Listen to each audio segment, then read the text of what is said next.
بسم اللہ الرحمن الرحیم۔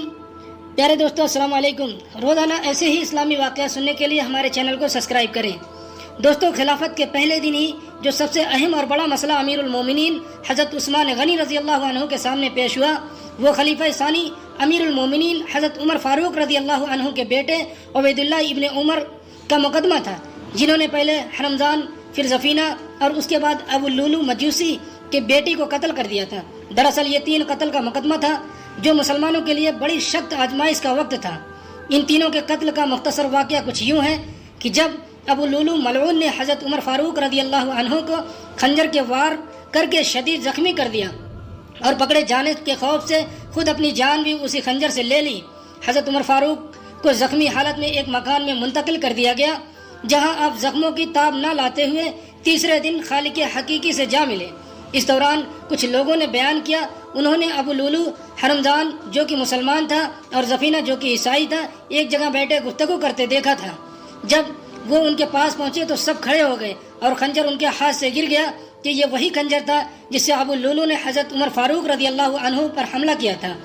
یہ بات جب عبید اللہ ابن عمر بن خطاب نے سنی، اپنے والد حضرت عمر فاروق کے انتقال کے بعد وہ ننگی تلوار لیے ہوئے نکلے اور حرمزان تک پہنچے، اس سے قتل کر دیا۔ اس کے بعد وہ زفینہ کے پاس پہنچے اور اسے بھی قتل کر کے اس کی پیشانی پر تلوار کی نوک سے صلیب کا نشان بنا دیا۔ اس کے بعد آپ ابو لولو کے گھر پہنچے اور اس کی بیٹی کو بھی قتل کر ڈالا۔ یہ خبر پورے مدینہ میں آگ کی طرح پھیل گئی۔ حضرت شعیب رضی اللہ تعالی عنہ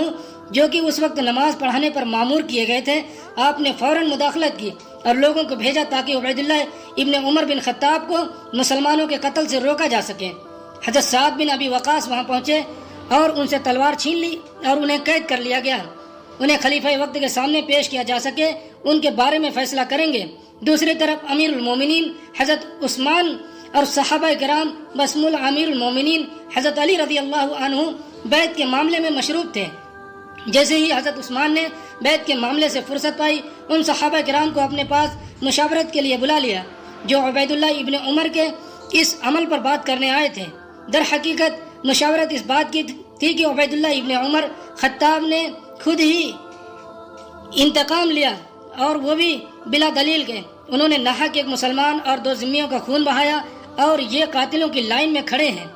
اور اب ان کے متعلق کیا فیصلہ کیا جائے؟ جہاں بڑے بڑے صحابہ کرام 2 حصوں میں تقسیم ہو گئے اور دونوں طبقوں نے امیر المومنین کے سامنے اپنی اپنی رائے رکھ دی تھی۔ فقہا اور اہل بصیرت نے، جن میں امیر المومنین حضرت علی رضی اللہ عنہ شامل تھے، حضرت عمر رضی اللہ عنہ کے بیٹے سے قصاص لینے کا خیال ظاہر کیا، اس لیے کہ انہوں نے کھلے طور پر اور اللہ کے ٹھہرائے ہوئے حدود سے تجاوز کیا تھا۔ دوسری جماعت، جس میں کہ صحابہ کرام کے ایک کثیر تعداد شامل تھی، انہوں نے یہ کر رائے دی کہ کل عمر کو شہید کیا گیا تھا تو آج کیا ان کے بیٹے کو قصاص میں مار دیا جائے؟ یہاں حضرت عمر بن العاص نے حضرت عثمان کو رائے دی، اللہ نے آپ کو اس قضیہ سے بچا لیا، جو کچھ ہونا تھا ہو چکا، آپ اس میں مداخلت نہ کیجیے، الغرض ایک انتہائی اہم اور حساس نوعیت کا معاملہ تھا جس پر خلیفہ وقت کو فیصلہ کرنا تھا۔ حضرت عثمان نے اس کی رائے لینے کے بعد جو فیصلہ کیا، تاریخ دانوں کا اس پر اتفاق نظر نہیں آتا، کیونکہ بعضوں کا کہنا ہے کہ آپ نے سیدنا امیر المومنین حضرت علی کی رائے کے موافق فیصلہ کیا اور قصاص کا حکم دیتے ہوئے عبید اللہ ابن عمر بن خطاب کو حرمزان کے لڑکے کے حوالے کر دیا تھا، وہ ان سے اپنے باپ کے خون کا بدلہ لے لے۔ لیکن اس کے برعکس اسیر اور مؤخرین کا کہنا ہے کہ حضرت عثمان نے یہ فیصلہ کیا تھا، یعنی اپنے حکم فرمایا تھا، میں حرمزان اور دوسرے مقتولین کا ولی ہوں اور میں قاتل یعنی عبید اللہ ابن عمر کو معاف کرتا ہوں اور بیت المال میں رکھے ہوئے اپنے مال سے خون بہا ادا کرتا ہوں۔ محققین کا کہتے ہیں کہ حضرت عثمان غنی کا اطاعت تبع کے پیش نظر یہی خیال ان کی سیرت سے میل رکھتا ہے، کیونکہ وہ نہیں چاہتے تھے کہ ان کی خلافت کا آغاز ایک قریشی نوجوان یعنی خلیفہ ثانی حضرت عمر فاروق کے بیٹے کے خون سے ہو، لیکن دوسری طرف وہ ایک مسلمان اور 2 ذمیوں کے خون کے چشم پوشی نہیں کر سکتے تھے، اس لیے انہوں نے ایک طرف تو عبید اللہ ابن عمر کو قتل ہونے سے بچا لیا اور دوسری طرف اپنے مال سے مقتولین کو معاوضہ بھی دے کر خوش کر دیا۔ اگرچہ یہ فیصلہ آپ کو مدبرانہ سیاسی نقطہ نظر کی عکاسی کرتا ہے، کیونکہ آپ کہ اس فیصلے کی وجہ سے نہ صرف خاندان فاروق اعظم بلکہ قبیلہ فاروق اعظم بنو عدی کی دلی تسلی ہوئی، بلکہ وہ خلیفہ وقت کے ساتھ بھی جڑے رہے، مگر مسلمانوں کی ایک جماعت حضرت عثمان کے اس فیصلے سے ناخوش تھی، اور اسی جماعت میں حضرت سیدنا امیر المومنین حضرت علی رضی اللہ عنہ تھے۔ یہ بھی کہا جاتا ہے کہ اگر حضرت عبید اللہ ابن عمر کو اپنے زمانے میں خلافت میں پا لیتے تو یقیناً ان پر قصاص کی حد جاری فرما دیتے۔ اب چونکہ حضرت عثمان غنی رضی اللہ تعالی عنہ خلیفہ وقت تھے اور مسلمانوں کے معاملات کے ولی تھے، تو ولی ہونے کی حیثیت سے آپ کو یہ حق حاصل تھا کہ آپ معاف فرما دیتے، جو آپ نے بخوبی کیا اور اپنے مال سے دیت ادا کر کے معاملہ رفع دفع کر دیا۔ بہرحال حضرت عثمان رضی اللہ تعالی عنہ کے خلافت کا استقبال جس سیاسی مسلک سے کیا، اس میں آپ کی ایک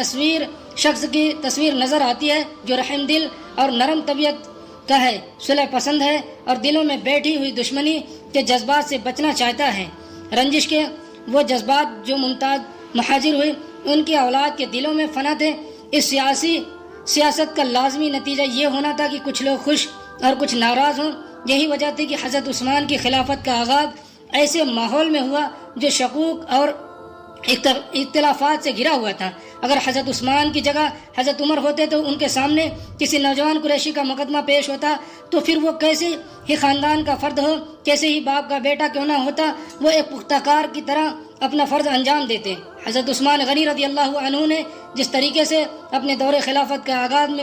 میں پیش کیا، پہلے مقدمے کا فیصلہ کیا، اس میں نرم دلی نظر آتی ہے۔ اللہ تعالی ہم سب کو کہنے سننے سے زیادہ عمل کی توفیق عطا فرمائے۔